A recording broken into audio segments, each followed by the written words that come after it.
நடுவர் அவர்களுக்கும் எதிர்த்தரப்பு நண்பர்களுக்கும் என் இனிய வணக்கம். நான் பேசவிருக்கும் தலைப்பு, நம் இன்ப துன்பங்களில் அதிகம் பங்கேற்பவர்கள் நம் உறவினர்களா நண்பர்களா? அதில் உறவினர்கள் என்ற தலைப்பில் நான் பேசவிருக்கிறேன். உறவினர்கள் என்றால் யார்? உறவினர்கள் என்றால் நம் ரத்த சொந்தம், அதாவது நம் பெரியப்பா, பெரியம்மா, அத்தை, மாமா, அண்ணன், தங்கை போன்றவர்கள் நம் உறவினர்கள். அதே சமயத்தில் நம் நண்பர்கள் நம் இன்ப துன்பங்களை பகிர்ந்து கொள்வதற்கு நம் நண்பர்கள் இருப்பார்கள். காலங்கள் மாற மாற நண்பர்கள் மாறிக்கொண்டே இருப்பார்கள். ஆனால் உறவினர்கள் என்றும் மாறமாட்டார்கள்.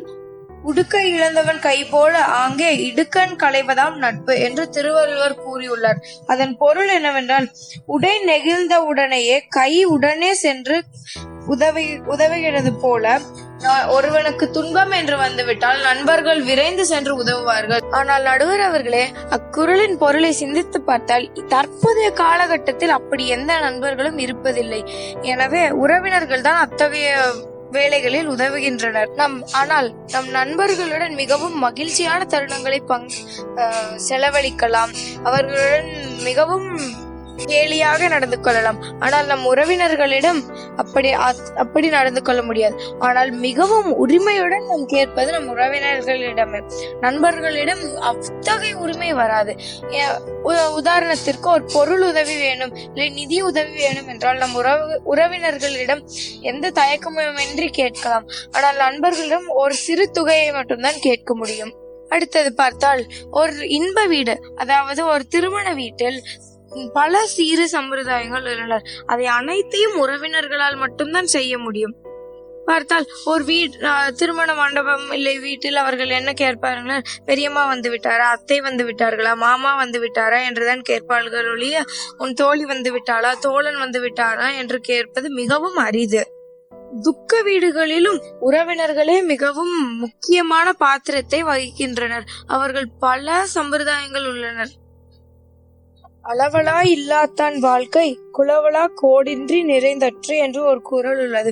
அதன் பொருள் என்னவென்றால், சுற்றத்தாரோடு மனம் கலந்து பழகும் தன்மை இல்லாதவனுடைய வாழ்க்கை குளப்பரப்பானது கரையில்லாமல் நீர் நிறைந்தற்று போன்றது என்றது.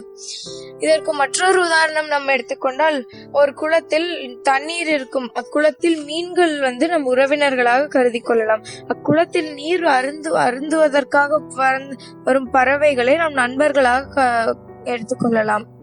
குளத்தில் நீர் வற்றிவிட்டாலும் மீன்கள் குளத்திலேயேதான் இருக்கும். ஆனால் நீர் வற்றிவிட்டால் பறவைகள் பறந்துவிடும். அதை போல நம்மிடம் உள்ள செல்வத்தை நாம் இழந்து விட்டோம் என்றால் நண்பர்கள் பறந்து விடுவார்கள். எங்காவது ஒருவர் இல்லை இருவர் தான் கூடிருந்து உதவி செய்வார்கள். அது மிகவும் அரிதான ஒரு விஷயமாகும். எனவே நடுவர் அவர்களே, நமக்கு கொடுக்கப்பட்டுள்ள தலைப்பு என்னவென்றால், நம் இன்ப துன்பங்களில் அதிகம் பங்கேற்பவர்கள் உறவினர்களா நண்பர்களா?